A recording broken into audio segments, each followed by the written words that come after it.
Hello friends, मैं इंद्रजीत आपके अपने यूट्यूब चैनल एग्ज़ाम द्वार में आप सभी का फिर से स्वागत करता हूं। मैं हाजिर हूं फिर से एक नए सेशन में और इसमें हम बात करेंगे बिहार में जो 7वां चरण शिक्षक बहाली होने वाला है वो बीपीएससी के थ्रू होगा।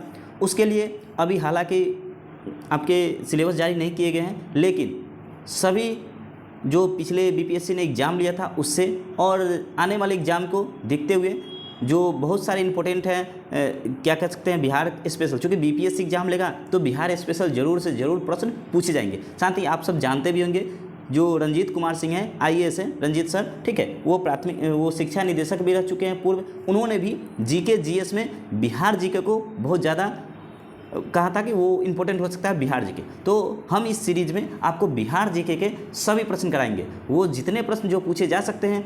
रंजीत सर ने जो किताब के नाम लिए हैं उस किताब से, उनकी किताब है और भी 2-3 किताबें जो बिहार स्पेशल है। बिहार स्पेशल के इस सीरीज में हम बिहार स्पेशल के वो सभी प्रश्न आपको कराएंगे जो इंपॉर्टेंट है, एग्जाम में पूछे जा सकते हैं। अभी हालांकि एग्जाम का शेड्यूल नहीं आया है, एग्जाम के सिलेबस नहीं आए हैं, लेकिन हम शुरू से तैयारी करते हैं बिहार जीके के, फिर आगे के चैप्टर और सब करेंगे। तो चलिए शुरुआत करते हैं बिहार जीके का। और ये वो सेशन होगा जो आपके पूरे बिहार जीके के जितने भी प्रश्न बन पाएंगे वो सभी इससे बाहर और कुछ नहीं होने वाला है। तो चलिए शुरुआत करते हैं अपने पहले प्रश्न के साथ। आप सभी देख सकते हैं ये बुक का निचोड़ होगा बिहार जीके का, ठीक है, बिहार का इतिहास। हम इसमें वो सारी चीज़ें पढ़ेंगे जो आपके लिए इंपॉर्टेंट होगा। तो चलिए शुरुआत करते हैं पहले प्रश्न के साथ। इसमें प्रश्न भी है, आंसर भी आपको साथ साथ दिखेगा। तो राजनीतिक रत्नाकर पुस्तक के लेखक कौन है? कौन? राजनीति रत्नाकर पुस्तक के लेखक कौन है? और ये 4 ऑप्शन है, इसमें से जो सही आंसर होगा हम आपका बिना टाइम गंवाएं, बिना टाइम वेस्ट किए सीधे आंसर बताते चलेंगे और आपको उसका आंसर के डिटेल में जो भी होगा वो हम सारी चीज़ें बताएंगे। तो इसके ऑप्शन है राजनीतिक रत्नाकर कौन है पुस्तक के, तो ये है ऑप्शन है चंदेश्वर, ठीक है। चंदेश्वर जो है ये कौन है? तो मिथिला राजा के मंत्री चंदेश्वर ने अपनी रचना राजनीति रत्नाकर में राज के ब्रह्मानीति का आधार मंडल सिद्धांत बताया है, ठीक है। तो याद रखना है आपको कि राजनीति रत्नाकर पुस्तक के लेखक कौन है, तो यह है चंदेश्वर। ऑप्शन ए इसका सही आंसर हो जाएगा। चलिए आगे चलते हैं। कौटिल्य की पुस्तक अर्थशास्त्र किस विषय पर आधारित है? आपसे पूछ लिया कौटिल्य ने कौन सी पुस्तक लिखी थी, तो ये अर्थशास्त्र। और इसकी किस विषय पर आधारित है, तो ये किस पे आधारित है? ये है शासन के सिद्धांत और अभ्यास पे। देखिए है तो यहाँ अर्थशास्त्र, लेकिन ये पैसे से रिलेटेड नहीं है। किससे रिलेटेड है? शासन से रिलेटेड है। तो ऑप्शन क्या हो जाएगा? ऑप्शन इसका सही आंसर हो जाएगा ऑप्शन बी, शासन के सिद्धांत एवं अभ्यास। चलिए आगे चलते हैं, अगला प्रश्न देखते हैं, प्रश्न नंबर 3। उद्वंत प्रकाश के लेखक हैं, कौन है इसके?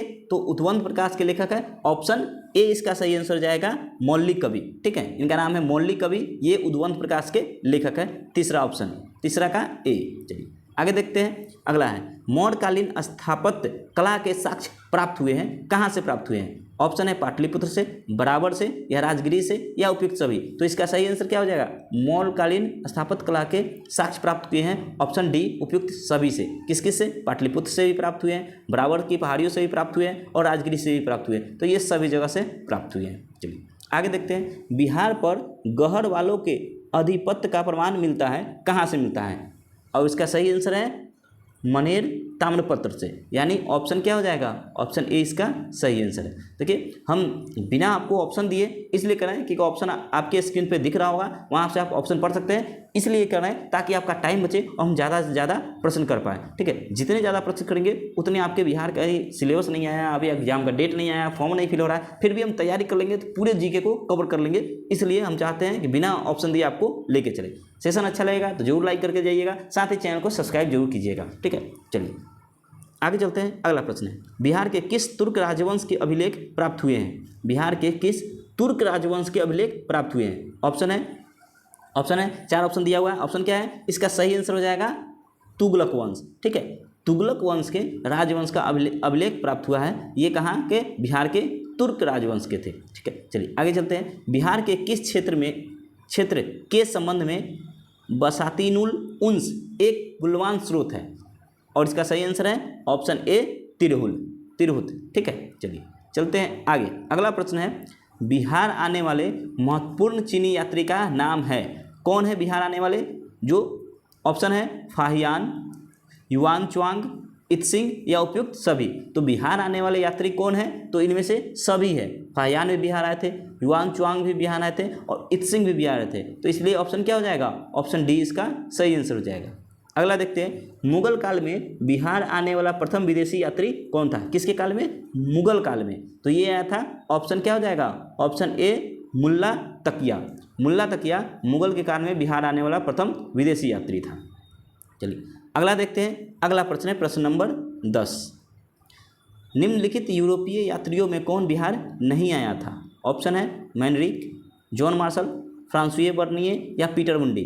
तो यूरोपीय यात्रियों में से कौन बिहार नहीं आया था? तो ये आया था ऑप्शन सी, ये नहीं आया था बिहार में, बाकी सभी लोग आए थे। ठीक है, तो ऑप्शन सी आपको याद रखना है कि ये बिहार नहीं आए थे। कौन नहीं आए थे?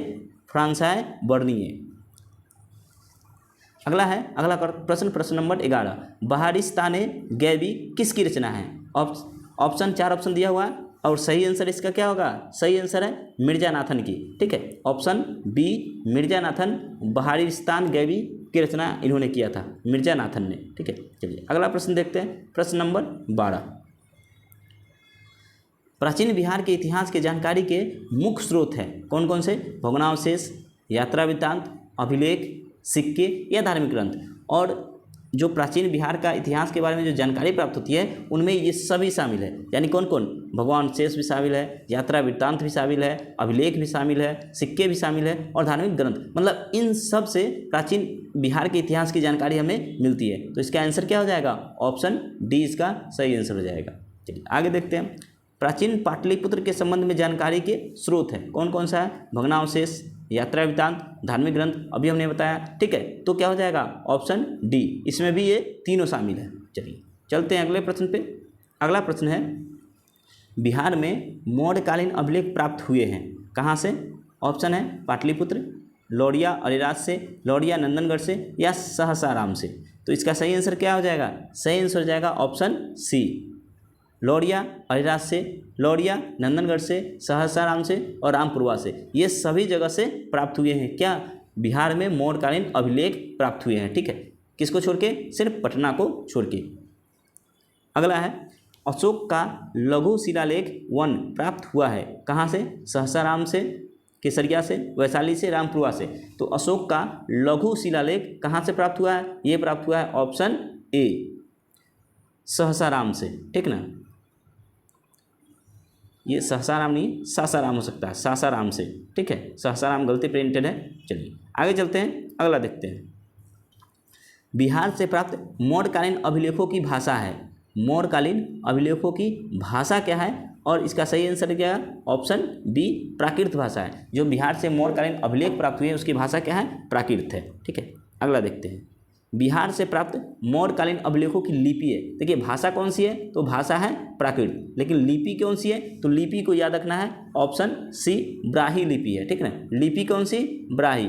और भाषा कौन सी? तो प्राकृत भाषा में प्राप्त हुई है। चलिए, मीरतुल अहवाल किसकी रचना है?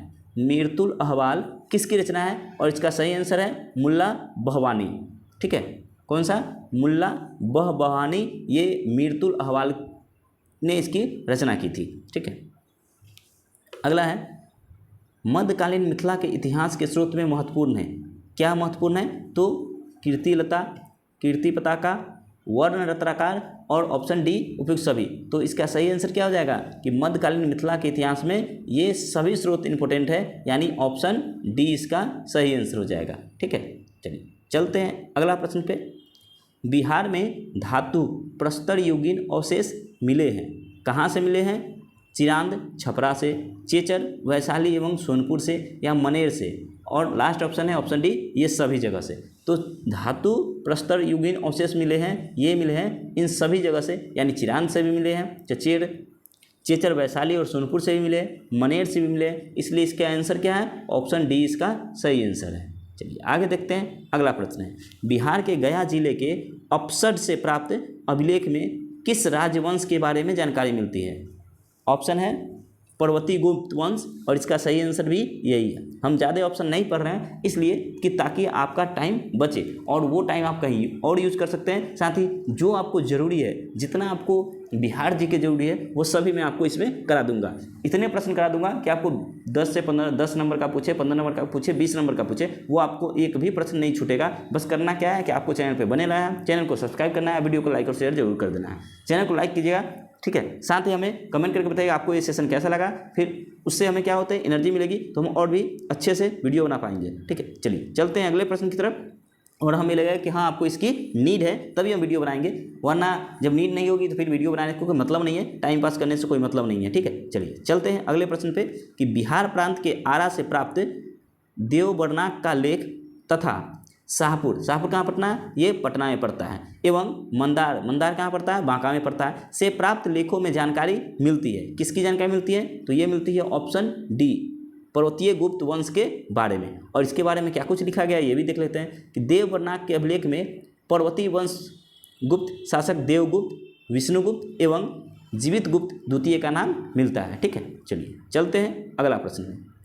पाल शासकों के बारे में जानकारी मिलती है। पाल शासकों के बारे में जानकारी किससे मिलती है, तो ये देवपाल के मुंगेर अभिलेख से, नारायण पाल का भागलपुर ताम्र अभिलेख से, और महिपाल का प्रथम के नालंदा एवं मुजफ्फरपुर अभिलेख से। और ये सभी ऑप्शन डी इसका सही आंसर है। तो क्या हो जाएगा, इन सभी जगह से पाल शासकों के बारे में जानकारी मिलती है। चलिए अगला प्रश्न करते हैं। बिहार के लिए सर्वाधिक प्राचीन साहित्यिक स्रोत है, कौन सा स्रोत है, तो ये है अर्थवेद, यानी ऑप्शन क्या हो जाएगा, ऑप्शन ए इसका सही आंसर हो जाएगा। चलिए अगला देखते हैं, अगला नंबर 25 प्रश्न, ठीक है। बिहार में स्थित महाजनपदों के बारे में जानकारी मिलती है, किससे मिलती है, तो इसका सही आंसर क्या हो जाएगा, ऑप्शन बी अंगुत्तर निकाय से, ठीक है। अंगुत्तर निकाय से बिहार में स्थित महाजनपद के बारे में जानकारी मिलती है, ठीक है। चलिए चलते हैं अगले प्रश्न पर। अगला प्रश्न है, नालंदा के सराय टीला में उत्खनन से प्राप्त हुआ है, क्या प्राप्त हुआ है, तो ये प्राप्त हुआ है पाल काल का बौद्ध विहार, यानी ऑप्शन क्या हो जाएगा, ऑप्शन सी। कहाँ से प्राप्त हुआ है, नालंदा के सराय टीला में, ठीक है। पाल काल का बौद्ध विहार हमें प्राप्त हुआ है। चलिए अगला देखते हैं प्रश्न नंबर 27। बौद्ध साहित्य विनय पटक एवं दीर्घ निकाय से जानकारी मिलती है, किस चीज़ के बारे में जानकारी मिलती है, तो मगध के राजतंत्र और वैशाली के गणतंत्र के बारे में। मगध में क्या था, राजतंत्र था, वैशाली में क्या था, गणतंत्र था, और मौर्योत्तर बिहार के बारे में। ये तीनों चीज़ों की जानकारी मिलती है, इसलिए ऑप्शन क्या हो जाएगा, ऑप्शन सी इसका सही आंसर हो जाएगा कि ए और बी दोनों के बारे में जानकारी मिलती है। किसके बारे में, तो बौद्ध धर्म के विनय पिटक और दीर्घ निकाय से हमें मगध के राजतंत्र, वैशाली के गणतंत्र और मौर्योत्तर बिहार के बारे में जानकारी मिलती है। चलिए अगला देखते हैं। अगला है प्रश्न नंबर 28। बिहार में बड़े पैमाने पर उत्खनन कार्य करवाने वाला तथा कई प्राचीन स्थलों की खोज करने वाले पुरातत्ववेत्ता कौन थे, तो ये थे कनिघम, ठीक है। कौन थे, कनिघम, ऑप्शन डी इसका सही आंसर है। इन्होंने बड़े पैमाने पर बिहार में उत्खनन कार्य करवाया था, ठीक है, और बहुत सी चीज़ें इन्होंने ही खोजा था। आगे हम पढ़ेंगे, अभी और भी प्रश्न आएंगे, इस टाइप के बहुत सारे प्रश्न हैं जो बहुत इंपॉर्टेंट है। ये वो बुक का निचोड़ है जो आपको सुझाया गया, जो आपको बताया गया है कि बिहार जी के इससे बाहर नहीं आ सकता। चलिए आगे चलते हैं।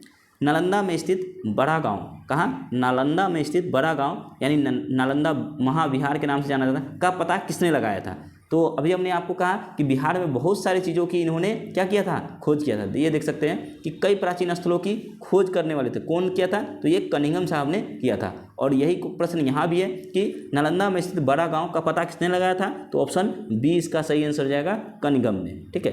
आइए देख लेते हैं। वहाँ से 2 अभिलेख भी मिले हैं, मतलब कहाँ से, ये नालंदा के बड़ा गांव से 2 अभिलेख मिले हैं जिन पर नालंदा का नाम उत्कीर्ण है। बिहार शरीफ में कुमारगुप्त प्रथम और स्कंदगुप्त का प्रसिद्ध स्तंभ भी है, कहाँ, बिहार शरीफ में कुमारगुप्त प्रथम का और स्कंदगुप्त का प्रसिद्ध स्तंभ है। कनिघम ने बोध गया के मंदिर को भी खोजा था। बोध गया का जो मंदिर है उसको किसने खोजा था, कनिघम ने खोजा था। तो याद रखना, इससे बहुत सारे प्रश्न बनेंगे और ज़रूरी है एकदम आपको याद रखा, और ये जरूर एकदम पूछे जाने के पक्का चांसेज है, ठीक है। चलिए, पुरातत्ववेत्ता कनिघम ने बिहार में खोज की, किसकी खोज की, केसरिया स्तूप चंपारण की खोज की, लौरिया अरेराज का स्तंभ, अशोक स्तंभ की खोज की, बसाठ के अवशेषों के आधार पर वैशाली के प्राचीन स्थल की खोज की, या उपयुक्त डबी। अभी हमने आपको सभी कहा था, थोड़ा देर पहले अभी बताया था इसी वीडियो में कि आपको कनिंघम के बारे में हर चीज़, उन्होंने बहुत सारी चीज़ों का खोज किया था। तो इसमें से भी इन्होंने केसरिया स्तूप जो चंपारण में उसका खोज किया था, लौरिया अरिराज का अशोक स्तंभ का भी खोज किया था, और बसाठ के अवशेषों के आधार पर वैशाली के प्राचीन स्थलों का भी खोज किया था। यानी ऑप्शन डी इसका सही आंसर जो है, इन्होंने सभी चीज़ों की खोज की थी। ठीक है, चलिए आगे चलते हैं। विदेह के राजा जनक ने निष्किया सुवर्ण का सतनाम उपहार में दिए, यह कहाँ वर्णित है? ऑप्शन है, ऑप्शन 4 ऑप्शन दिए हुए हैं, आपको सीधा मैं आंसर पर लिए चलता हूँ। बृहदरनायक उपनिषद, क्या हो जाएगा? बृहदरनायक उपनिषद, ऑप्शन ए इसका सही आंसर है। चलिए आगे देखते हैं। बिहार से प्राप्त मौर्य अभिलेखों की लिपि है, कौन सी लिपि है?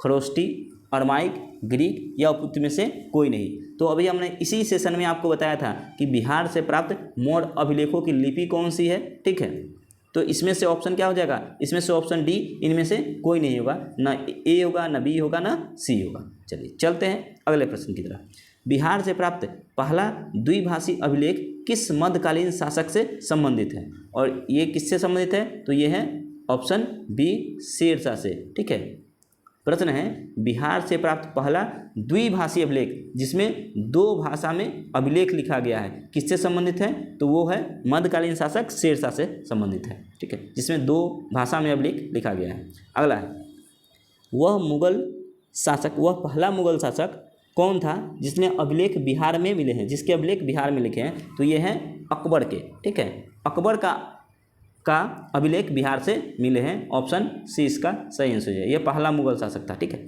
चलिए आगे चलते हैं। बौद्ध धार्मिक साहित्य में कौन ग्रंथ प्राचीन बिहार के इतिहास के संबंध में जानकारी का स्रोत है? ऑप्शन है ऑप्शन बी, दीर्घ निकाय। ठीक है, दीर्घ निकाय से प्राचीन बिहार के इतिहास के संबंध में जानकारी मिलती है। ठीक है, चलिए आगे देखते हैं। सियर उल मुताखरीन की रचना किसने की? तो इसके ऑप्शन है, 4 ऑप्शन दे रखे, आंसर क्या होगा? गुलाम हुसैन तबतबाई, यानी ऑप्शन ए, गुलाम हुसैन तबतबाई ने किसकी रचना की थी? सियर उल मुताखरीन की रचना की थी, ये पुस्तक है। ठीक है, चलिए आगे चलते हैं, अगला प्रश्न देखते हैं। मैं आपको बिना ऑप्शन दिए प्रश्न करा रहा हूँ, आंसर करा रहा हूँ, ताकि आपको सीधा सीधा प्रश्न का आंसर पता चले। और आप चूंकि स्क्रीन पे चल रहा है, स्क्रीन पे PDF चल रहा है, तो आपको वहाँ ऑप्शन दिखेंगे। आपको सिर्फ टाइम बचाते हुए, मैं टाइम बचा ताकि मैं 2 मिनट 1 मिनट पढ़ने में ना लगा दूँ, इसलिए टाइम बचाते हुए आपको ज़्यादा से ज़्यादा प्रश्न कराने के लिए ये ऐसा कर रहा हूँ, ताकि आपको ऑप्शन ना दिया जाए। ठीक है, मध्यकालीन बिहार से संबंधित इन स्रोतों का सही सुमिलित करें। ठीक है, किसमें से क्या मिलता है? ये जैसे रियाज उत्सलीन, इसको थोड़ा सा मैं जूम कर लेता हूँ। रियाज उत्सलीन, तो इसकी रचना किसने की थी? तो इसकी रचना की थी गुलाम हुसैन सलीम ने। ए का ऑप्शन 2 सही हो जाएगा। ठीक है, चलिए अब है बी, तारीख़े शेरशाही, इसकी रचना की थी अब्बास सरवानी ने। वाक़ियात मुस्ताकी, इसकी रचना की थी रिज्जुकुल्लाह ने। अफसानाए सारा, इसकी रचना की थी शेर कबीर ने। और बसाती नुल, इसकी रचना की थी इत्सान देवली ने। यानी कि A2 यानी ऑप्शन क्या हो जाएगा? ऑप्शन बी इसका सही आंसर है। ठीक है, चलिए आगे चलते हैं, अगला प्रश्न है। मुल्ला बहबहानी यात्री थे, कहाँ के यात्री थे? इसके बारे में बताना है। अरब के, इराक के, ईरान के या खल्ज के? तो ये मुल्ला बहबहानी कहाँ के यात्री थे? तो ये थे ईरान के। ऑप्शन क्या हो जाएगा? ऑप्शन सी इसका सही आंसर हो जाएगा। अगला है, आधुनिक बिहार के अध्ययन के लिए स्रोत है, कौन सा स्रोत है? फ्रांसीसी बुकानन द्वारा संकलित विभिन्न रिपोर्ट, या district gazetted land survey and settlement report, या फिर fort William India house correspondence series, या उपयुक्त सभी? तो इसका सही आंसर क्या है? आधुनिक बिहार के अध्ययन के लिए कौन सा स्रोत उपयुक्त है? तो पहला फ्रांसीसी बुकानन द्वारा संकलित विभिन्न रिपोर्ट, ये भी इंपॉर्टेंट है। दूसरा है district gazetted land survey and settlement report, ये भी इंपॉर्टेंट है। Fort William India house correspondence series, ये भी इंपॉर्टेंट है। यानी जब ये तीनों इंपॉर्टेंट है तो चौथा ऑप्शन तो ये बनता है उपयुक्त सभी। तो यानी ऑप्शन डी, आधुनिक बिहार के अध्ययन के लिए ये सभी स्रोत जरूरी है। चलिए आगे चलते हैं। कौटिल्य के अर्थशास्त्र में किस पहलू पर प्रकाश डाला गया है? ठीक है, कौटिल्य के अर्थशास्त्र में किस पहलू पर प्रकाश डाला गया है? आर्थिक जीवन, राजनीतिक जीवन, धार्मिक जीवन या सामाजिक जीवन। तो हमने पहले ही प्रश्न 1-2 प्रश्न करने के बाद ही बताया था, कौटिल्य के अर्थशास्त्र के बारे में कोई प्रश्न आया था तो उसमें बताया था उसमें क्या चीज़ का चर्चा किया गया है, तो राजनीतिक नीतियों के बारे में चर्चा किया है। हालांकि ये अर्थशास्त्र है लेकिन उस अर्थशास्त्र के बारे में चर्चा नहीं किया गया, पैसे के इस सब के बारे में, उसमें राजनीति के बारे में चर्चा किया गया। तो ऑप्शन क्या हो जाएगा, ऑप्शन बी इसका सही आंसर हो जाएगा। चलिए आगे चलते हैं। अपसड गया से प्राप्त एक मंदिर का भग्नावशेष प्राप्त हुआ है, इसके दीवारों पर कथा दृश्य अंकित है। किसका, तो इसके दीवारों पे कथा दृश्य रामायण का अंकित है, यानी ऑप्शन सी इसका सही आंसर है। कहाँ से ये प्राप्त हुआ है, तो ये अपसड गया से प्राप्त हुआ है, याद रखना है। गया से जो प्राप्त हुआ है भग्नावशेष, उसके दीवारों पर जो अंकित है वो रामायण के दृश्य अंकित है। ठीक है, चलते हैं अगले प्रश्न की तरफ। अगला है, देखिए बिहार का इतिहास। अब हम पढ़ेंगे प्राचीन बिहार के बारे में। ये वो सेशन चल रहा है जो आपको नंबर दिला के ही जाएंगे, तो आपको बस करना इतना है कि वीडियो को लाइक और शेयर करना है, चैनल को सब्सक्राइब करना नहीं भूलना है। चैनल को आप सभी मिलकर सब्सक्राइब कर ले, साथ ही आपके जितने भी जानने पहचानने वाले हैं उन सभी से सब्सक्राइब जरूर करवा दें। चलिए चलते हैं अगले प्रश्न पे। प्राचीन बिहार के बारे में पढ़ेंगे और पूर्व ऐतिहासिक बिहार। शुरुआत करते हैं पहले प्रश्न के साथ। बिहार में पूर्व ऐतिहासिक काल का आरंभ होता है अनुमानतः कब से होता है, तो ये लगभग 40,000 ईस्वी पूर्व से होता है। किसका, पूर्व ऐतिहासिक काल का आरंभ, बिहार में पूर्व ऐतिहासिक काल। ठीक है, चलिए अगला है, बिहार में पूर्व ऐतिहासिक काल के अवशेषों में प्राप्त हुए हैं कुल्हाड़ियों के फलक, चाकू एवं खुरपी या मृदभांड। तो क्या हो जाएगा, तो इसका आंसर हो जाएगा ऑप्शन 1, 2, 3, ये तीनों हो जाएंगे। क्या क्या प्राप्त हुए हैं, कुल्हाड़ियों के फलक भी प्राप्त हुए हैं, चाकू एवं खुरपी भी प्राप्त हुए हैं और मृदभांड भी प्राप्त हुए हैं। तो ऑप्शन डी सही है। चलिए अगला प्रश्न है, बिहार में आदि मानव के निवास के लिए आरंभिक साक्ष्य कहाँ से प्राप्त हुए हैं।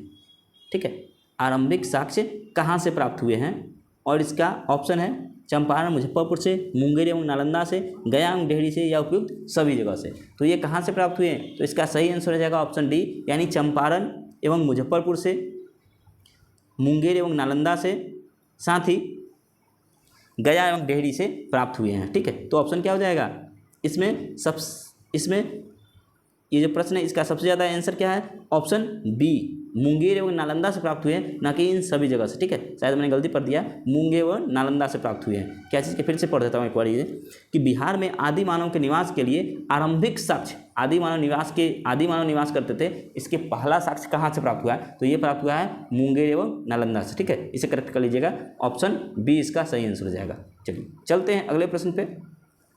बिहार में आदि मानव की उपस्थिति के आरंभिक साक्ष्य किस युग के हैं। ठीक है, तो ये है पूर्व प्रशस्तर युग के, यानी ऑप्शन ए इसका सही आंसर हो जाएगा। और कहाँ से प्राप्त हुए हैं, तो मुंगेर एवं नालंदा से प्राप्त हुए हैं, ये आपको याद रखना है। बिहार में मध्यवर्ती प्रशस्तर युग के साक्ष्य मिले हैं, कहाँ से, तो ये मिले हैं मुंगेर से। बिहार में मध्यवर्ती प्रशस्तर युग के साक्ष्य कहाँ से मिले हैं, तो ये मुंगेर से मिले हैं। अगला प्रश्न है, बिहार में चिरांद कहाँ है, सारण में, एवं चेचर कहाँ है, वैशाली में। ये हमने पहले भी प्रश्न बताया है आपको कि बिहार में चिरांद, सारण एवं चेचर, वैशाली से किस युग के अवशेष प्राप्त हुए हैं, तो ये प्राप्त हुए नव प्रशस्तर युग, यानी ऑप्शन डी इसका सही आंसर हो जाएगा। ठीक है, चलिए आगे देखते हैं। बिहार में ताम्र प्रशस्तर युग के परवर्ती चरण के अवशेष कहाँ से प्राप्त हुए हैं, तो ये हुए हैं चिरांद, सारण से, चेचर, वैशाली से, सोनपुर एवं मुंगेर से। ये सेम प्रश्न आया था और इसका सही आंसर क्या आएगा, ऑप्शन डी, यानी सभी जगह से प्राप्त हुए हैं। किसके, ताम्र प्रशस्तर युग के प्रवर्ती चरण के अवशेष इन सभी जगह से, चिरांद, सारण से प्राप्त हुए हैं, चेचर, वैशाली से प्राप्त हुए, सोनपुर एवं मुंगेर से भी प्राप्त हुए हैं। चलिए आगे चलते हैं, अगला देखते हैं ऐतिहासिक काल का आरंभ, यानी बिहार एक परिचय में अब हम पढ़ेंगे ऐतिहासिक काल। ठीक है, चलिए देखते हैं। पहला प्रश्न है इसका कि बिहार सहित पूर्वी भारत में आर्यों का आगमन हुआ था अनुमानतः किस काल में हुआ था, तो ये उत्तर वैदिक काल में हुआ था और ये लगभग 800 ईसा पूर्व में हुआ था। ठीक है, किसका, आर्यों का आगमन बिहार सहित पूर्वी भारत में, आर्यों का आगमन 800 ईस्वी पूर्व और उत्तर वैदिक काल में हुआ था। आर्यों का आपको कैसे याद रखना है कि आर्यों का आगमन और उत्तर वैदिक काल कब, 800 ईसा पूर्व, आर्यों का आगमन, उत्तर वैदिक काल और 800 ईसा पूर्व, ऐसे आपको याद रखना है। तो ऑप्शन क्या हो जाएगा इसका, सी। आगे देखते हैं, बिहार सहित पूर्वी भारत में आर्यों के विस्तार में सहायक था, क्या सहायक था, तो इसका सही आंसर हो जाएगा ऑप्शन बी, लोहे का उपयोग सहायक था भारत में आर्यों के विस्तार में। ठीक है, चलिए चलते हैं अगले प्रश्न पे। अगला प्रश्न है, श्रुति तथा किंवदंती के अनुसार महाभारत युद्ध के समय बिहार में मुक्त राज्य कौन कौन से थे? कौन कौन थे? ऑप्शन है मगध तथा विदेह और अंग और लिच्छवी, और उपयुक्त सी ये दोनों थे, मगध और विदेह भी था, अंग और लिच्छवी भी था, तो ऑप्शन ए और बी दोनों हो जाएंगे। अगला प्रश्न देखते हैं, वेद के किस ग्रंथ में बिहार के विदेह राज्य में आर्यों के आगमन तथा निवास का साक्ष्य विवरण मिलता है? और ये मिलता है शतपथ ब्राह्मण में, यानी ऑप्शन क्या हो जाएगा? ऑप्शन ए इसका सही आंसर हो जाएगा।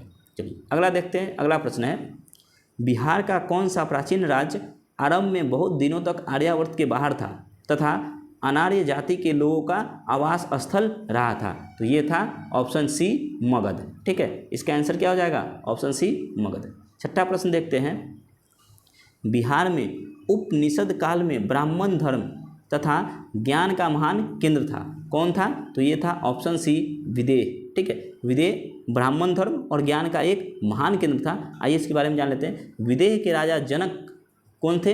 विदेह के राजा कौन थे? जनक प्रसिद्ध दार्शनिक थे। वह राज व्याकरण साहित्य तथा दर्शन शास्त्र का महत्वपूर्ण केंद्र था। कौन? विदेह। उसके जनक कौन थे? विदेह के उसके राजा कौन थे? तो वो थे जनक। चलिए अगला प्रश्न देखते हैं कि अर्थवेद में व्रात्य शब्द का प्रयोग किस राजा के लोगों के लिए किया गया? किस राज्य के लोगों के लिए किया गया था? तो ये किया गया था मगध के राज्य के लिए लोगों के लिए, क्या? व्रात्य। चलिए आगे चलते हैं। अगला प्रश्न है प्रश्न नंबर 8, बिहार का कौन सा राज्य उत्तर वैदिक काल का एक महत्वपूर्ण राज्य था? तो ये था विदेह। क्या है? विदेह उत्तर वैदिक काल का एक महत्वपूर्ण राज्यों में से एक माना जाता था विदेह को। ठीक है, उत्तर वैदिक काल में। अगला प्रश्न देखते हैं, बिहार के भौगोलिक क्षेत्र की चर्चा सर्वप्रथम किस साहित्यिक रचना से मिलती है? तो ये मिलती है शतपथ ब्राह्मण से। किसकी रचना? भौगोलिक क्षेत्र की चर्चा सर्वप्रथम शतपथ ब्राह्मण से मिलती है, बिहार के भौगोलिक क्षेत्र की। ठीक है, अब है महाजनपद। कितने महाजनपद है? तो महाजनपदों की संख्या कितनी थी? 16 थी। ठीक है, चलिए आगे चलते हैं।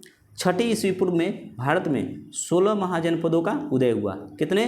16 महाजनपद। कब? छठी ईसा पूर्व। ये आपको एक नंबर यहाँ से पूछा जा सकता है कि कब 16 महाजनपदों का उदय हुआ? तो छठी ईस्वी पूर्व। एक प्रश्न यहाँ से बना। छठी ईस्वी पूर्व में भारत में महाजनपदों की संख्या कितनी थी? तो 16 थी। एक प्रश्न ये बिना। ठीक है, तो ये दोनों मिलाकर 2 प्रश्न, 2 शब्द 2 प्रश्न आपको यहाँ से बनते हैं। चलिए आगे पढ़ते हैं। छठी शताब्दी ईस्वी पूर्व में भारत में 16 महाजनपदों का उदय हुआ। इनमें कितने महाजनपद वर्तमान बिहार के क्षेत्रों में स्थित थी? तो कितने महाजनपद थे? तो ये थे ऑप्शन बी 3। कौन कौन से थे? 16 महाजनपदों के बारे में जानकारी बौद्ध तथा अंगुत्तर निकाय से प्राप्त होती है। कितने थे? ये थे 3 थे। चलिए आगे देख लेते हैं। अगला प्रश्न है, निम्न में कौन सा महाजनपद वर्तमान बिहार के क्षेत्र में स्थित नहीं था? तो कौन नहीं था? वत्स नहीं था। बाकी वो 3 कौन थे? ये सेम प्रश्न है, देख सकते हैं। 3 कौन थे? अंग था, वज्जी था और मगध था। ये तीनों शामिल था किसमें? देखिए ये प्रश्न था कि वर्तमान बिहार के क्षेत्र में कौन थी? तो कौन कौन सा था? 3 थे। कौन कौन से थे? अंग था, वज्जी था और मगध था। कौन सा नहीं था? तो ये वत्स नहीं था। आपको याद रखना है, मगध था, वज्जी था, अंग था। ठीक है, चलिए आगे देखते हैं। अगला प्रश्न, प्रश्न नंबर 3, बिहार के किन क्षेत्रों में अंग महाजनपद स्थित था? ठीक है, अंग महाजनपद किस क्षेत्र में था? तो ये था भागलपुर एवं मुंगेर के क्षेत्र में था। कौन? अंग महाजनपद। ठीक है, ऑप्शन क्या हो जाएगा? ऑप्शन सी। 4 नंबर का, अंग महाजनपद की राजधानी थी। अंग महाजनपद की राजधानी क्या थी? तो ये थी इसकी चंपा। ठीक है, बुद्ध के समय तक चंपा की गणना भारत के 6 महानगरियों में की जाती थी। ठीक है, तो अंग महाजनपद की राजधानी कौन थी? ये थी चंपा। ऑप्शन डी इसका सही आंसर है। चलिए आगे चलते हैं। बिहार के पटना तथा गया का जिला किस महाजनपद में सम्मिलित था? तो इसका आंसर क्या हो जाएगा? ऑप्शन हो जाएगा ऑप्शन बी मगध। तो बिहार के पटना और गया का जिला मगध महाजनपद में शामिल था। ठीक है, अगला देखते हैं। मगध महाजनपद की राजधानी थी। अब मगध की राजधानी कहाँ थी? तो ये थी गिरिव्रज राजगीर, जिसका नाम है गिरिव्रज राजगीर में इसकी राजधानी थी। किसकी? मगध महाजनपद की। ठीक है, चलिए मगध की राजधानी कहाँ थी? गिरिव्रज राजगीर। अब ठीक है, मगध तथा अंग महाजनपद को कौन सी नदी पृथक करती थी? तो ये करती थी चंपा नदी। ऑप्शन क्या हो जाएगा? Option C. अगला है, बिहार में स्थित कौन सा महाजनपद 8 राज्यों का एक संघ था? मगध, वज्जी, अंग या इनमें से कोई नहीं। तो ये कौन सा था? ये था वज्जी। वज्जी 8 राज्यों का एक संघ था। ठीक है, वज्जी संघ में कौन सा राज्य शामिल नहीं थी? तो कौन सी नहीं थी? तो ये चेदी नहीं थी, बाकी लिच्छवी शामिल था, ज्ञात्रक शामिल था और विदेह शामिल था। कौन नहीं थी? तो चेदी राज्य शामिल नहीं था। किसमें? वज्जी संघ में। ठीक है, चलते हैं अगले प्रश्न पे। अगला है, वज्जी संघ की राजधानी थी। वज्जी संघ की राजधानी कहाँ थी? ये थी वैशाली। व से वैशाली, वो से वज्जी, आपको याद रखना है। वज्जी की राजधानी कहाँ थी? वैशाली। लिच्छवी वैशाली, लिच्छवी किसकी राजधानी थी? तो लिच्छवी की राजधानी वैशाली थी। लिच्छवी की राजधानी वैशाली थी। ठीक है ना, वज्जी संघ की राजधानी थी वैशाली। ठीक है, क्या था? देखिए, वज्जी जो संघ था वो राज्यों का संघ था, तो उसका राजधानी था वैशाली, लेकिन लिच्छवी की राजधानी वैशाली थी। ठीक है, चलिए आगे चलते हैं। बिहार के भागों में स्थित कौन सा महाजनपद में गणतंत्र था? तो ये था वज्जी में गणतंत्र था। अभी हमने बताया गज्जी में क्या था? वज्जी। वज्जी में गणतंत्र था। ठीक है, चलिए चलते हैं अगले प्रश्न पे। ईसा पूर्व 6वीं सदी में विश्व की प्रथम गणतंत्रात्मक व्यवस्था कहाँ थी? तो ये थी ऑप्शन ए वैशाली में। ठीक है, चलिए अगला देखते हैं। मगध की प्रथम राजधानी कौन सी थी? तो मगध की प्रथम राजधानी गिरिब्रज राजगीर थी। ठीक है, चलिए अगला है, प्राचीन भारत के 16 महाजनपदों में से एक था चंपा, नालंदा, वैशाली या अंग? तो अंग एक था। ठीक है, चलिए अगला प्रश्न देखते हैं।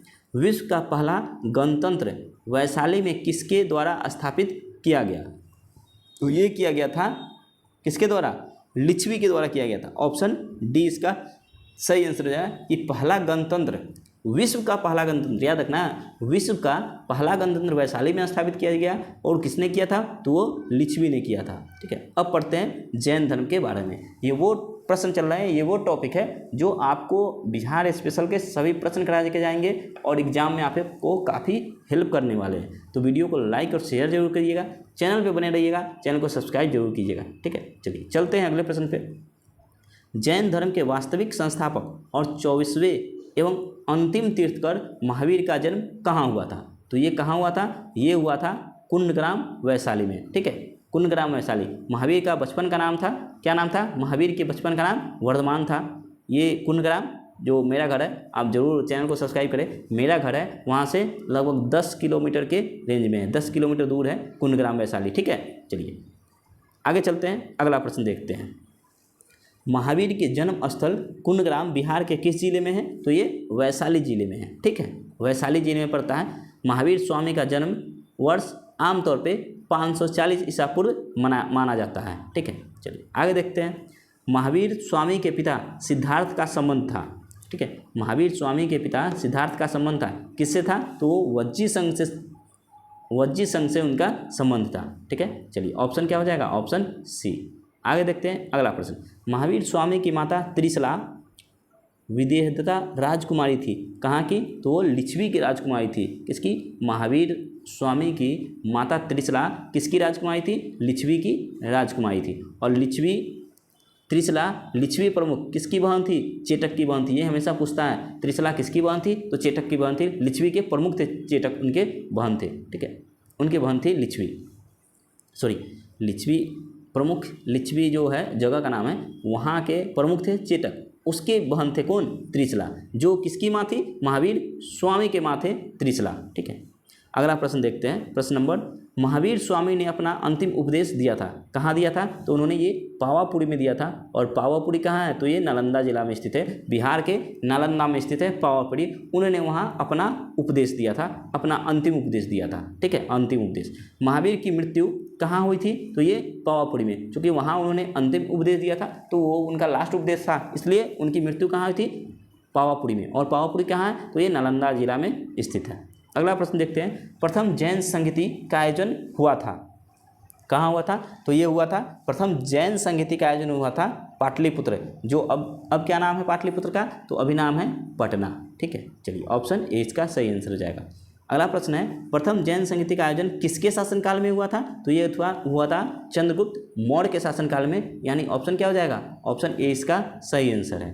अगला देखते हैं, प्रथम जैन संगीति की अध्यक्षता किसने की थी? तो ये किया था स्थूलभद्र ने, यानी ऑप्शन क्या हो जाएगा? ऑप्शन डी हो जाएगा। देखिए, प्रथम जैन संगीति कहाँ हुआ था? पटना में। प्रथम जैन संगीति किसके शासनकाल में हुआ था? तो चंद्रगुप्त मौर्य के शासनकाल में। प्रथम जैन संगीति की अध्यक्षता किसने की? तो ये किया था स्थूलभद्र ने। ठीक है, चलिए आगे चलते हैं, अगला प्रश्न देखते हैं। प्रथम जैन संगीति का आयोजन पाटलिपुत्र में हुआ था, जिसमें कार्य हुई। अब क्या क्या कार्य हुआ? तो ऑप्शन ए, जैन धर्म को अंतिम रूप से संकलित कर लिपिबद्ध किया गया। ठीक है, पहला कार्य ये हुआ। जैन धर्म के महत्वपूर्ण 12 अंगों का प्रणयन किया गया एवं जैन धर्म के 2 भाग श्वेतांबर एवं दिगंबर में विभाजन हुआ। तो ये दोनों काम हुआ था, कहाँ हुआ था? ये पाटलिपुत्र जैन संगीति के आयोजन में हुआ था, पटना में हुआ था। तो इसका ऑप्शन क्या हो जाएगा? और ये तीसरा ऑप्शन है ऑप्शन ए और बी, और चौथा ऑप्शन है डी, ऑप्शन ए और बी दोनों में से कोई नहीं। तो क्या हुआ था? तो ये सिर्फ ये हुआ था कि वहाँ क्या हुआ था? ऑप्शन बी, जैन धर्म के 12 अंगों का प्रणयन किया गया और साथ ही जैन धर्म को 2 भागों में बांट दिया गया था वहाँ, श्वेतांबर एवं दिगंबर में। तो ऑप्शन क्या हो जाएगा? ऑप्शन बी इसका सही आंसर हो जाएगा। ऑप्शन क्या है? Option B. ठीक है, चलिए चलते हैं अगले प्रश्न पे। जैन धर्म के 12वें तीर्थकर वसुपूज की जन्मस्थली है, कौन सी थी? तो ये थी चंपा। अब चलते हैं बौद्ध धर्म, ये हमारा लास्ट सेशन है बौद्ध धर्म। फिर इसके बाद आगे के प्रश्न फिर कल करेंगे। आपको ये सेशन कैसा लग रहा है ज़रूर हमें कमेंट करके बताएं। कमेंट करेंगे तभी हमें पता चलेगा कि सेशन कैसा लगा, और सेशन अच्छा लगा तो हम आगे इसे कंटिन्यू करना चाहेंगे और कंटिन्यू रखेंगे। ठीक है, चलिए इसी तरह के बहुत सारे प्रश्न लाएंगे, बस आप एक बार चैनल पर बने रहें और कमेंट करके हमें बताएं। चलिए देखते हैं, बौद्ध धर्म के संस्थापक गौतम बुद्ध ने गृह त्याग के उपरांत सर्वप्रथम गए थे, कहाँ गए थे? तो ये वैशाली के समीप अलार कलार के आश्रम गए थे। किसके? वैशाली के समीप अलार कलाम के आश्रम। ऑप्शन क्या हो जाएगा? ऑप्शन बी इसका सही आंसर हो जाएगा। ठीक है, चलिए चलते हैं अगले प्रश्न पे। गौतम बुद्ध को कहाँ कौंडिल और 5 ब्राह्मण मिले थे? तो ये मिले थे उड़ुगविला बोध गया में मिले थे। ठीक है, गौतम बुद्ध को कहाँ मिले थे? ये बोध गया में मिले थे 5 पंडित और सांडिल और कौंडिल। ठीक है, अगला देखते हैं, गौतम बुद्ध को ज्ञान प्राप्त हुआ था, कहाँ हुआ था? तो ये बोध गया में उन्हें ज्ञान प्राप्त हुआ था, बोध गया, ऑप्शन ए। ठीक है, बोधि वृक्ष के नीचे हुआ था। जिस वृक्ष के नीचे हुआ था, पीपल वृक्ष के नीचे, उसे नाम दिया गया क्या? बोधि वृक्ष। चलिए आगे देखते हैं, गौतम बुद्ध को किस नदी के किनारे ज्ञान की प्राप्ति हुई थी? ये सबसे ज़्यादा पूछता है। तो किस नदी के किनारे? तो ऑप्शन बी, निरंजना नदी के किनारे उन्हें ज्ञान की प्राप्ति हुई थी। कहाँ? निरंजना नदी के किनारे पीपल के वृक्ष के नीचे ज्ञान की प्राप्ति हुई थी, याद रखना है गौतम बुद्ध को। चलिए आगे चलते हैं, राजगृह में आयोजित प्रथम बौद्ध संगीति में कौन से कार्य हुए? कौन से कार्य हुए? तो ऑप्शन क्या हो जाएगा? ऑप्शन बी, बुद्ध की शिक्षाओं का संकलन सूत और विनय पिटक में हुआ था। ये प्रथम बौद्ध संगीति कहाँ हुआ था? प्रथम बौद्ध संगीति राजगृह में आयोजित थी, उसमें यह कार्य किया गया। ठीक है, क्या? कि बुद्ध की शिक्षाओं का संकलन सूत और विनय पिटक में किया गया था। ऑप्शन बी इसका सही आंसर है। अगला, द्वितीय बौद्ध संगीति का आयोजन वैशाली में हुआ, इसमें किए गए कार्य क्या थे? तो इसका क्या आंसर हो जाएगा? तो बौद्ध धर्म को 2 भागों में बांटा गया था इसमें। ठीक है, बौद्ध धर्म को 2 भागों में बांटा गया था, स्वाधीन और महाधिक के रूप में विभाजित हुआ था। ठीक है, चलिए अगला देखते हैं 7 नंबर। तृतीय बौद्ध संगीति का आयोजन पाटलिपुत्र में हुआ, इसमें क्या कार्य किए गए थे? तो इसमें कुछ कठोर नियम बनाए गए तथा अभिधम पिटक का संकलन हुआ था। ऑप्शन डी इसका सही आंसर हो जाएगा। अगला देखते हैं, निम्नलिखित में किस नगर से महात्मा बुद्ध का घनिष्ठ संबंध रहा है? तो ये रहा है उपयुक्त सभी से, बोध गया से भी, राजगीर से भी और वैशाली से भी। तो इन सभी जगह से किसका महात्मा बुद्ध का घनिष्ठ संबंध रहा है? ऑप्शन डी सही आंसर हो जाएगा। अगला है, महात्मा बुद्ध ने पाटलिपुत्र के विनाश के कारणों की भविष्यवाणी की थी, उनमें सम्मिलित थी। कौन था? बाढ़ था, अग्नि था, आंतरिक कलह था, ये सभी था। तो ऑप्शन क्या हो जाएगा? ऑप्शन डी, ये सभी का उन्होंने कहा था, उन्होंने इसका भविष्यवाणी किया था कि बाढ़ के कारण, अग्नि के कारण, आंतरिक कलह के कारण पाटलिपुत्र का विनाश हो जाएगा। ठीक है, चलिए अगला चलते हैं, अगला प्रश्न पे देखते हैं। अगला प्रश्न है हमारा, बोध गया में महाबोधि मंदिर बनाया गया, जहाँ क्या हुआ था? तो यहाँ गौतम बुद्ध को ज्ञान की प्राप्ति हुई थी। किस नदी के किनारे, तो निरंजना नदी के किनारे। किस पेड़ के नीचे, तो पीपल के पेड़ के नीचे निरंजना नदी के किनारे गौतम बुद्ध को ज्ञान की प्राप्ति हुई थी, वहाँ पर ही महाबोधि मंदिर बनाया गया। ठीक है, चलिए अगला देखते हैं। अगला प्रश्न है और ये आज के हमारे सेशन का लास्ट प्रश्न है। इसमें बहुत सारे प्रश्न हम कर चुके हैं। आपको ये सेशन कैसा लगा आप हमें कमेंट करके बताएं। साथ ही वीडियो अच्छा लगे तो शेयर भी कर दें, चैनल को सब्सक्राइब करना ना भूलें। चलिए, प्रसिद्ध बौद्ध सारिपुत्र का जन्म हुआ था, कहाँ हुआ था, तो ये हुआ था नालंदा में, ऑप्शन ए। इसी के साथ आज का हमारा ये सेशन समाप्त होता है। अगला सेशन हम करेंगे मगध साम्राज्य का उत्थान। ठीक है, ये आप देख सकते हैं मगध साम्राज्य का उत्थान के जितने भी प्रश्न हैं, साथ में इससे आगे का प्रश्न करेंगे। ये वो प्रश्न कराए जा रहे हैं जो बिहार स्पेशल आपके लिए बहुत इंपॉर्टेंट है, बीपीएससी एग्जाम के लिए, टीचर बहाली के लिए। तो मिलते हैं फिर नेक्स्ट सेशन में, तब तक के लिए जय हिंद, जय भारत।